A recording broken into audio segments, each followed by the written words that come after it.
So, what is food neophobia?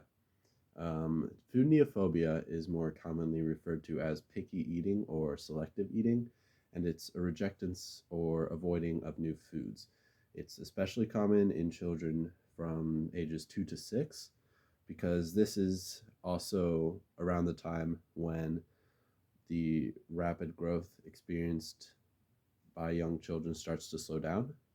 So it's very common. The estimates vary, but up to 50% of parents identify their children as being picky eaters. So some of the some of the potential causes are evolutionary. So an initial avoidance of unfamiliar foods may prevent children from eating foods that are toxic or poisonous. Um, Also, children tend to be picky eaters or eat less around this time because, due to their slowing growth rate, they have a decreased appetite.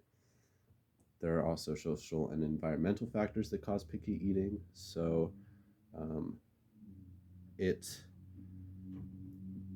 the parent-child relationship affects it. So, if the parent is a picky eater, the child is more likely to be. It's also affected by um, the availability of healthy food. If healthy food is less available, then children are more likely to be more selective with their eating. And then also simply preferences. Children are starting to develop preferences and agency, and this gets expressed through the food they like to eat. And with the agency may come a tendency to resist the parents a little bit.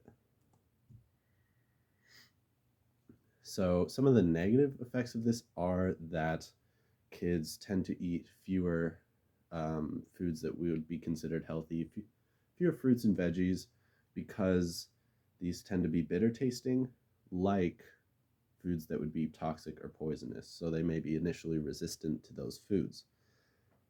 Um, Another thing that can happen is because parents easily become worried about their children not eating certain foods, they may push the children to eat those foods. The kids will resist that because they're becoming more independent, and this creates conflict between the parents and the child. So there are a couple ways that parents go about feeding.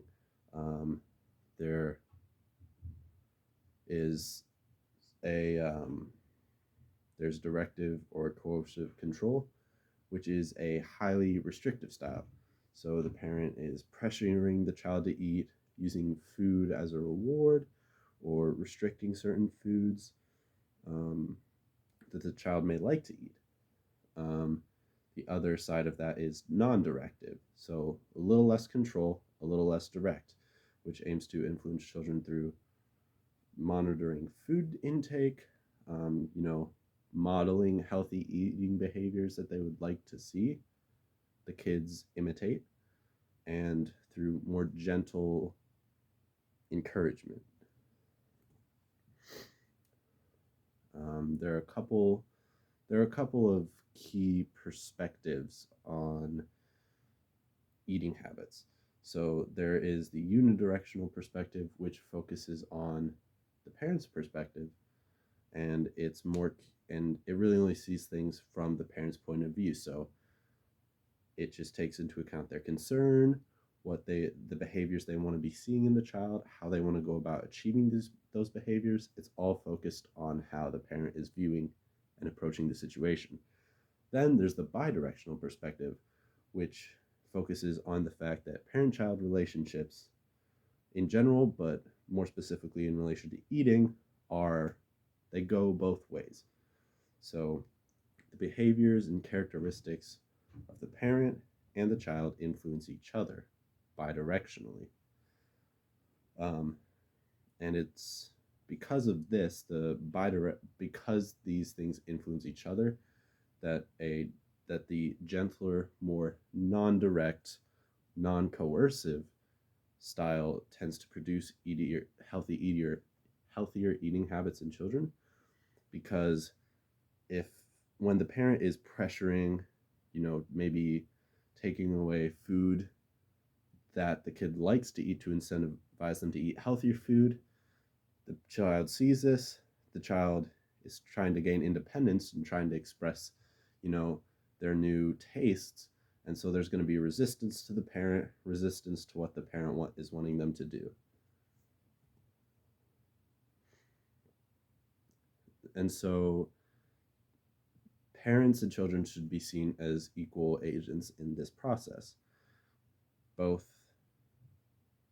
what the parents are trying to do and what the children are doing matters equally. It's not the parent trying to force the child or get the child to achieve a certain behavior a specific way. It's more of a relational parent learning to understand the child's needs and being able to fulfill that.